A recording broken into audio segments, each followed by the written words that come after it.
7 names, 7 profound wounds, and as her mother, I heard them not as gossip, but as scars spoken in a low, careful voice. Not every past affection deserves reverence, I was told, especially when that love was never allowed to breathe beneath the glare of fame. In a dazzling world where every smile was rehearsed and every step watched. My daughter loved in silence, longed to live honestly, and then, with a resolve that broke my heart, she shut every door on 7 women who had quietly passed through her life. One, she admitted to me, was a constant presence, Robin Crawford. The remaining 6, figures kept deliberately indistinct, born of secret meetings, stolen looks, and hurts that time never truly softened. Some were so celebrated that even I struggled to believe they had crossed my child's path. Some made her ache to love while fearing to say their names aloud. And some, she confessed with a bitterness I had never heard before, she came to despise. Behind the polished legend of the great diva, a private blacklist existed, one a mother comes to understand not with judgment, but with sorrow. And only now, listening back across the years, does that hidden chapter surface at all. Not everyone can endure the spotlight. Not because it blinds, Whitney Houston told me quietly, but because when it fades, what is left can be terrifying. She spoke not as a performer, not as a public figure, but as a mother who watched her child carry a light too heavy for one soul. Whitney, she said, once shone so brightly that the world believed darkness could never reach her. Yet there was another woman, equally hidden behind brilliance, who left the deepest mark on her daughter's heart. Jodie Foster. The name did not come with drama, but with a pause, the kind that signals old pain never fully resolved. People saw Whitney as the diva, the queen, something untouchable. But her mother described a very different girl, one who lived through feeling, through vulnerability, through songs heavier than most lives could hold. In an industry where emotion was treated as weakness, where race sharpened every judgment, loving openly was never an option Whitney was afforded. In the early 1990s, Sissy recalled hearing whispers, not headlines, just murmurs that Whitney and Jodie understood each other in ways no one was meant to see. Neither friends nor lovers by definition, but something suspended in between. Quiet meetings after award shows, brief conversations in corridors where no one lingered. She remembered one detail clearly, their first meaningful talk, at Clive Davis's birthday, a man who both protected Whitney's career and, unintentionally, her silence. Jodie didn't see my daughter as a star, Sissy said. She saw her as tired, as human, a sentiment once echoed by a staff member whose interview vanished almost as soon as it appeared. The 2 women, she observed, were strikingly alike, gifted beyond measure, yet unable to claim peace. One guarded her private life like frozen ground. The other was required to sing through fractures no one was allowed to notice. Whitney once told a camera crew, in footage never aired, "You think you know someone until the lights go out." At the time, many assumed she meant fame. Her mother knew better. Whitney hoped, just once, that Jodie would stay, not publicly, not defiantly, but privately. Honestly, that reassurance never came. A childhood friend later told Sissy how Whitney avoided Jodie's films, except on nights when she was alone and hurting, when she would quietly play the accused and cry. Some believed Jodie loved her daughter but could not risk discovery, not only because of the press, but because of a world unready to accept such a bond. One white, one black, both famous, both women. Guilt lingered on one side, separation on the other. The cruelest rumor, Sissy admitted, was the one about escape, a plan to disappear to Europe, to live briefly as ordinary people. Management intervened. Order was restored. Whitney returned to the life expected of her. Jodie retreated into silence years later. When Whitney heard Jodie say, "Privacy is not about hiding. It's about choosing what to share," she only smiled, a sad, knowing smile. Jodie never spoke publicly. Whitney never sang her name. But as her mother listened to the songs that came later, she heard it clearly. The ache was still there, written into melodies meant for someone who never stepped fully into the light. Whitney, her mother told me, once grew to intensely dislike Queen Latifah's smile, not because it lacked warmth, but because, at one time, it had made her daughter believe, had made her feel safe. That admission came slowly, as if Sissy Houston were choosing each word with care, aware of how memory can bruise even decades later. People often described Whitney as fragile, overly emotional. Latifah, by contrast, was seen as solid, grounded, the kind of presence that seemed unmovable even if the world cracked open. And it was precisely that steadiness, her mother said, that drew Whitney in the chaos of show business. Whitney trusted strength. She trusted those who seemed unlikely to vanish. And for a time, Latifah was that person. The rupture, Sissy explained, was not born of betrayal, but of imbalance. Whitney opened herself completely. Latifah did not. It was not a dramatic wound, just a small cut, one that quietly deepened with time.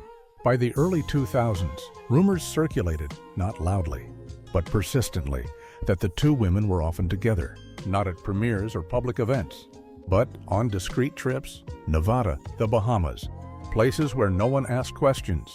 A former backstage staffer once told me they would see Latifah waiting silently for hours while Whitney performed, saying nothing, yet watching everything. The whispers intensified after a single photograph surfaced.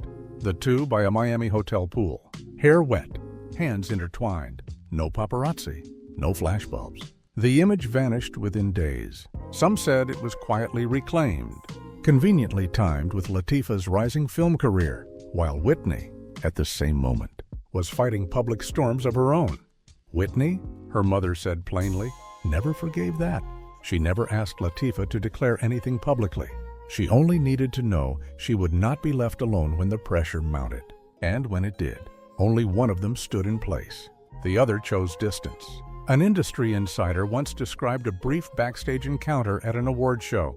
No argument, no raised voices, just a long, unbroken stare before Whitney turned away.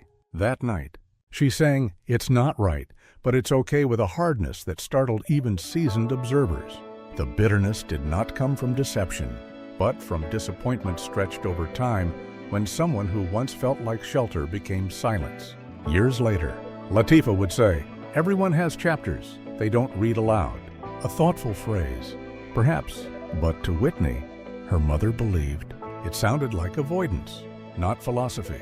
She never needed the chapter read aloud, only acknowledged. One old friend shared a small, unsettling memory. A Queen Latifah plush doll from a Las Vegas trip, carefully kept. One night, after drinking, Whitney cut it in half and did not speak for 2 days. People will debate responsibility. They will say Whitney was too sensitive, or that Latifah had an image to protect. But between them, there had once been something unnamed, unmistakable, visible in glances, in silences, in photographs that no longer exist. Whitney trusted Latifah not because she was famous, but because she seemed immovable. And in the end, that solidity hurt the most, because it made Whitney believe she would stay. Afterward, Whitney stopped saying Latifah's name, not out of hatred, but because speaking it would reopen what never fully closed. When Whitney died, Latifah offered a brief, elegant tribute, polished, respectful, missing only one thing, Sissy said quietly, the truth. Whitney's mother recalled a moment her daughter once shared, not loudly, not dramatically, but in a whisper to her closest assistant as the limousine eased to a stop outside a Broadway theater. The sentence, she was later told, was small and soft as Celeb, yet heavy enough to linger for years. "I hate women who pretend they don't remember, when I've never forgotten." When the assistant repeated it to me, there was discomfort in her eyes, not because the words were cruel, but because they carried a familiar ache, the kind born of relationships never named, yet never erased. And in the third place of those quiet hurts, Sissy Houston acknowledged, stood Kelly McGillis. Unlike other stories surrounding her daughter, this one was not rooted in betrayal or scandal. It grew instead from a long, deliberate silence, like a film reel cut before the final scene. Both women understood what hovered between them. Neither dared to speak it. That, her mother said, was what wounded Whitney most. Kelly McGillis, celebrated for Top Gun, spent much of her career in a carefully maintained middle ground, neither denying nor confirming, existing just beyond definition. When she finally spoke publicly in 2009, offering a brief, perfectly calibrated acknowledgement, Whitney watched from her Atlanta living room, according to someone present. She smiled faintly and said only, "She says it now." "Huh?" Then she stood and walked away. There had been whispers before, a sparsely attended Broadway night. Kelly arriving alone, Whitney with her assistant. An elderly photojournalist noted they never touched, yet stood closer than strangers ever would. The industry filled in the rest. A few meetings, quiet walks through Manhattan, the same hotel on a business trip. No evidence, only memory. And the fact that Whitney never spoke Kelly's name again? What cut deepest was not the absence of public acknowledgement. Whitney never asked for that. She believed, at the very least, in shared honesty. When Kelly later spoke her truth and left Whitney unmentioned, it felt, to her, like being erased from a life she had lived sincerely. During one backstage disagreement, a crew member remembered Whitney snapping, "She wanted a secret, but secrets eat people like me alive." If there was a relationship, it never fully took shape. Stylists recalled glances, hands brushing, moments stopping just short of becoming something more, as if both feared forces larger than themselves. For Whitney, a black woman shaped by faith and expectation, trusting someone so protected by society came at a cost. And when that trust remained unspoken, she felt reduced to a shadow. Some might call that sensitivity. But when the world trains you to hide, even the smallest gesture can feel like rescue. And when it isn't upheld, the pain doesn't explode, it settles. Whitney never named Kelly McGillis in song. Yet on her 2001 tour, she unexpectedly sang "Didn't We Almost Have It All" with an intensity that froze the room. When the applause faded, she offered one quiet line. That's for the ones who chose silence over honesty. Some people, Whitney Houston told me slowly, enter your life not to be loved, but to make you feel foolish for ever believing you could be. She did not say this with bitterness, but with the calm clarity of someone who has watched patterns repeat themselves across decades. Whitney, she explained, disliked Rosie, not openly, not dramatically, but in a quiet, simmering way. It was the kind of hurt that comes from thinking you are safe inside something called friendship, only to realize later you were reduced to a punchline. For her daughter, the closeness with Rosie was never as frightening as the moment she discovered it could be repackaged as entertainment, while her own feelings had been entirely sincere. Rosie O'Donnell, unlike many others in Whitney's orbit, never hid her private life. She spoke openly, humorously, sometimes recklessly so. Nothing seemed off limits, nothing too personal to be turned into a joke. That honesty made her popular. It also, Sissy believed, made Whitney pull away. Their most visible period together, the late 1990s, coincided with one of Whitney's most fragile emotional phases. On stage, she sang with ferocity. Off stage, her life was unraveling. Rosie became a place of ease, late-night conversations, laughter, messages exchanged after shows, occasional quiet meetings, until one night, when everything shifted. An industry acquaintance recalled a charity event where Rosie drove Whitney home. They remained in the car for hours. No one knows what was said. What followed was unmistakable. Whitney never appeared on Rosie's show again. No explanation, no closure. Rumors filled the silence. That Rosie had joked too freely, that a personal detail had been shared backstage. Amid laughter, a former television staffer said Whitney heard about it secondhand. She wasn't angry, just quiet. Then she said, "I trusted her with that." Whatever existed between them dissolved not from betrayal, but from carelessness, from treating intimacy as material. To Sissy, this cut differently than other relationships. Rosie was the first person Whitney allowed herself to be unguarded with. Unlike the distance of others, Rosie was someone who could sit beside you and make you laugh when you were at your lowest. Whitney mistook comfort for understanding. But comfort, her mother reflected, is not the same as respect. Years later, Rosie would say, "Some people are made to be storms in your life, not shelters." The quote traveled quietly, interpreted endlessly. Whitney, however, had already reached her conclusion. A friend once heard her say, tiredly, "She thought I was a show, but I'm a person." The fourth name on Whitney's list was not born of unreturned love, but of disappointment in something she believed was harmless. She did not resent Rosie for failing to love her, but for failing to protect what should have remained sacred, even if it was only friendship. For someone whose life was endlessly consumed, intimacy without respect was simply another form of betrayal. Quieter, perhaps, but one that lasts far longer. Whitney once said, "Something people laughed off as a joke," her mother recalled, though she herself never found it amusing. Some women don't walk into your life. They crash through like a damn chandelier. Those around her laughed. Sissy Houston told me, but she remembered the tone. Flat, controlled, absent of humor, according to a close assistant. The woman behind that remark was Angelina Jolie. There were no photographs, no recordings, only fragments, a few guarded comments in old interviews, whispers that never quite settled, and a silence that stretched for years. Yet whatever existed between Whitney and Angelina, if it existed at all, unsettled her daughter more than most, because it was something that refused definition, never confirmed, never denied. A feeling that burned quietly, beautiful, and leaving its mark. In the mid-2000s, Whitney was emerging from personal upheaval. She was tired, unsteady, still luminous in a way that drew attention even as it faded. At a private Beverly Hills fundraiser, she was introduced to Angelina. Then, at the height of her cultural power, someone present that evening later told me Whitney didn't look away when she first saw her, and that Angelina held the gaze longer than courtesy required. What followed were a handful of private meetings, not dates, not declarations, just conversations. But everyone sensed they carried more weight. A stylist remembered Whitney returning from one meeting unusually quiet, then finally saying, "That girl is wild in the most dangerous way. I like it too much," before falling silent again. No one can say precisely what happened.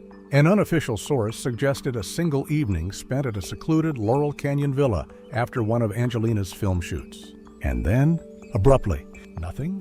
The connection disappeared, as if it had never been there. A journalist who tracked Whitney closely at the time offered his assessment. Whitney understood this feeling could not be controlled. Angelina, he said, had a way of making people feel singular, then moving on as if the moment had already passed. Perhaps that realization made Whitney step back, but not without consequence. Her anger, her mother explained, was not about abandonment. It came from the sense of being one fleeting chapter in someone else's restless story, while for Whitney, it had been one of the few moments she felt unguarded, unperformed, simply herself.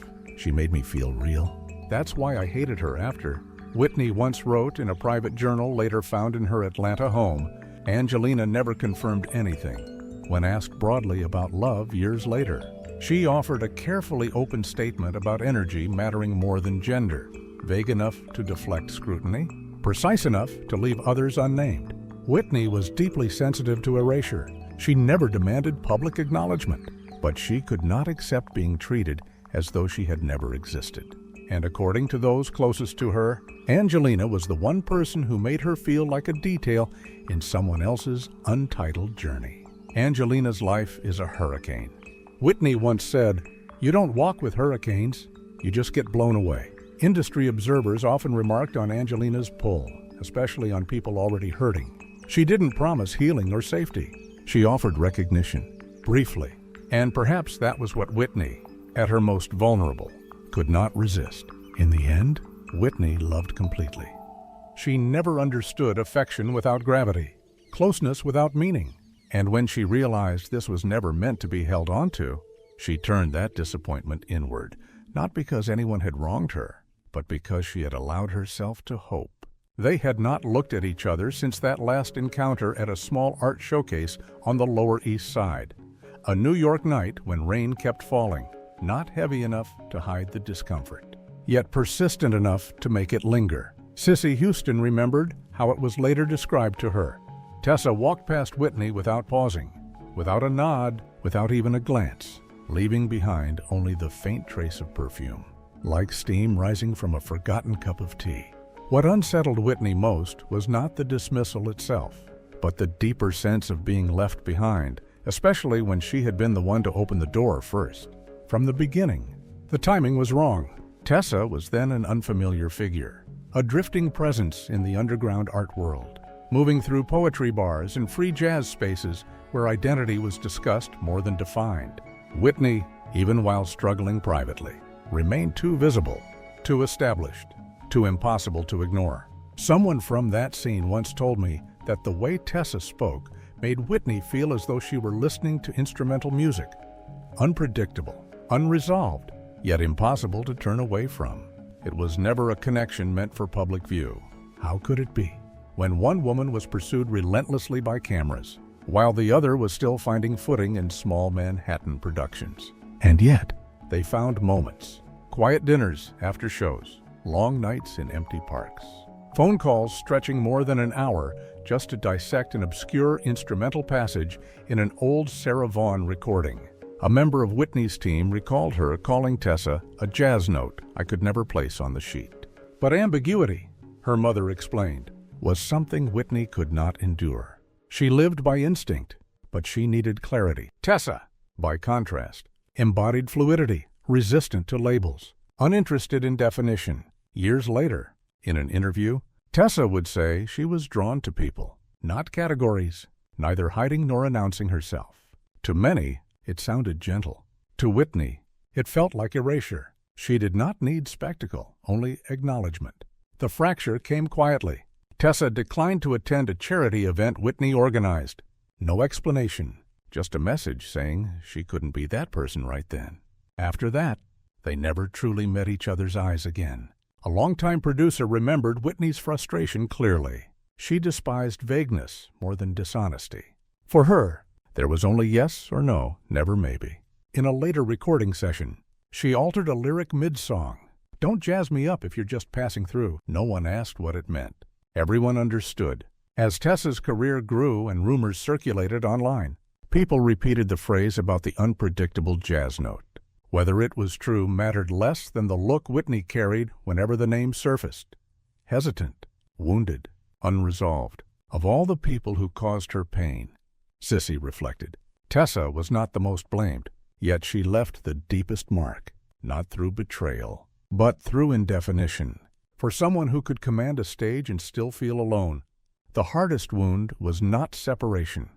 It was never knowing whether she had truly been chosen at all. They loved each other as people who were never permitted to love each other. That was how Whitney Houston framed it to me, her voice steady, almost practiced, as if she had lived with that sentence for years. There was never a grand declaration, she said. No engagement, no photograph proudly displayed. Only glances that lasted a second too long, hands resting on shoulders without ever daring to stay. Robin Crawford was not a name the public recognized, but in her daughter's private world, she was once everything.